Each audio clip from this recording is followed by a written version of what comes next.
Several public health groups are now suing to reverse this month's decision from the CDC that narrows the list of vaccines recommended for children. The plaintiffs argue Health Secretary Robert F. Kennedy Jr. and other leaders failed to consider how the new policy would endanger families and burden the healthcare system. The lawsuit accuses Kennedy of, quote, inappropriately influencing a key vaccine advisory committee by packing it with unqualified experts who hold anti-vaccine views. Lots to talk about here. Let's bring in Chief Legal Analyst Khalif Rhodes' his conversation. So first, Khalif, how unusual is it for a health secretary to be able to reshape an advisory committee in a way that critics now say it favors vaccine skeptics? It's not normal for you to put folks on there that don't typically have the scientific background, specifically in the CDC aspect. But what they're arguing in this complaint, and that's what I'll do is go right to the complaint. It says they're citing federal law requiring federal advisory committees to be fairly balanced. So you may ask, what law are they citing? Federal Advisory Committee Act of 1972. In terms of viewpoint, all committees that advise these type of agencies must be fairly balanced in viewpoint. And they're arguing that it's not, that everybody that had an opportunity to sit on this committee, 10 of the committee's members have publicly stated that they are with and aligned with the health secretary's views on vaccines, and so they're saying that it's not balanced, it is heavily one-sided, and that says it goes against that very act. For that reason, I think they have legs to stand on in this lawsuit, but the picking up the folks have led to the viewpoint being consistently the same. If you pick individuals that think the same like you, then you'll get this type of result. I mean, we knew this was coming. I thought the writing was on the wall when he's talked about this before he stepped into that seat. And so now having an opportunity to handpick folks that could sit on this committee, you're going to have things, this advisory committee on immunizations practices, or ACIP.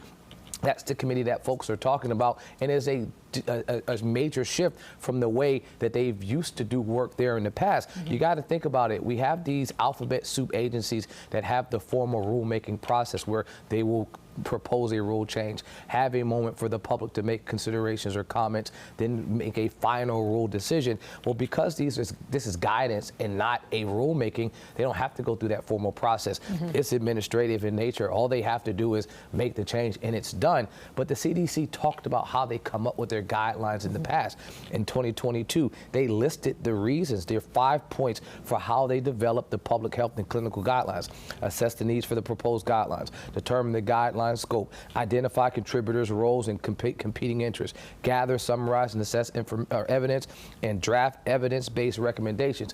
The folks in this complaint are arguing that those 5 points are not happening now, that the way that they move forward with the guidance process is totally different than how it was in 2020. Okay, let's lay that out a little bit more, because I think that's what people really want to understand. When you talk about the standards that must be met to successfully argue that the committee's new pediatric vaccine guidelines should be voided, specifically what are they looking for? Well, they're saying that because the committee foundation is not properly formed, I should say, and because they don't have individuals with different viewpoints, regardless of which direction they went, that anything that happened within that committee should not even go forward. They're also saying that they're asking the court to not allow them to meet any further, because they're saying that anytime they meet, they're going to have the opportunity to pass and create this type of moment where they're creating guidance without during the process of having fair and different viewpoints. Okay, real quick, I got to get this in. So if this lawsuit does move forward, then what are the potential implications for public health policy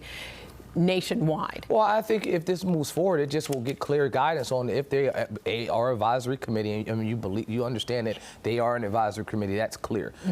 Do they have to follow the rules of the Federal Advisory Committee Act of 1972?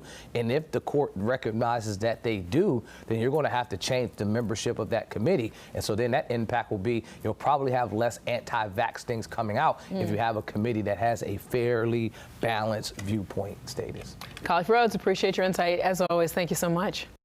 Queen City News Plus. Just search Queen City News on your smart TV's app store.